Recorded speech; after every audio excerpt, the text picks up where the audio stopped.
మీరు పుట్టిన నెల ప్రకారం రామాయణంలో మీకు ఎవరి లక్షణాలు ఉన్నాయో చెప్తాను వినండి. జనవరిలో పుట్టిన వారికి రావణుడి లక్షణాలు ఉంటాయి. తనకి ఇష్టమైన దాని కోసం ఎంత వరకు అయినా వెళతారు. ఫిబ్రవరిలో పుట్టిన వారికి భరతుడి లక్షణాలు ఉంటాయి. కళ్ళ ముందు సుఖ సంతోషాలు ఉన్నా కూడా వారికి సన్నిహితులు అయిన వారి కోసం అవన్నీ వదులుకుంటారు. మార్చిలో పుట్టిన వారికి మేఘనాథుడి లక్షణాలు ఉంటాయి. తండ్రికి ఇచ్చిన మాట ఎప్పటికీ జవదాటరు. ఏప్రిల్లో పుట్టిన వారికి లక్ష్మణుడి లక్షణాలు ఉంటాయి. ఒక్కసారి తన అనుకున్న వారి కోసం ఎన్ని కష్టాలు అయినా ఎంత దూరమైనా వీళ్ళు పోరాడుతూ పోతారు. మేలో పుట్టిన వారిలో కొంతమందికి శూర్పణఖ లక్షణాలు ఉంటాయి. ఒక తప్పు చేసేటప్పుడు వీళ్ళకి తెలుసు వీళ్ళతో పాటు తన సొంత వారు కూడా గాయపడతారు అని, కానీ వాళ్ళ స్వార్థం కోసం ఆ తప్పు తప్పకుండా చేస్తారు. జూన్ లో పుట్టిన వారికి సీతాదేవి లక్షణాలు ఉంటాయి. వీళ్ళు జీవితంలో ఎలాంటి పరిస్థితిలో ఎన్ని కష్టాలు ఉన్నా కూడా ఎప్పటికీ లొంగరు. జూలైలో పుట్టిన వారికి రాముడి లక్షణాలు ఉంటాయి. దీని గురించి చెప్పనక్కర్లేదు. ప్రేమించిన వారి కోసం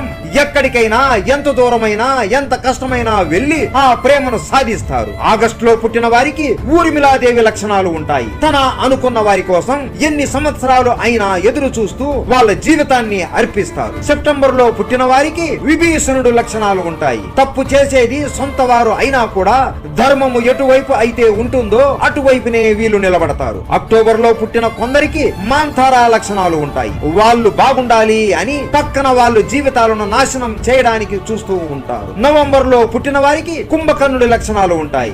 వీళ్ళకి ఏ పనినైనా చేసే శక్తి ఉంటుంది, కానీ వాళ్ళకి ఉన్న ఒళ్ళు బరువు వలన ఏది సాధించలేకపోతారు. డిసెంబర్ లో పుట్టిన వారికి శివుడి లక్షణాలు ఉంటాయి. అన్ని తెలిసినా కూడా తెలియని వాళ్ళలాగా చూస్తూ ఉంటారు. మీరు ఏ నెలలో జన్మించారు, ఎవరి లక్షణాలు ఉన్నాయో కామెంట్ చేయండి. జై శ్రీరామ్.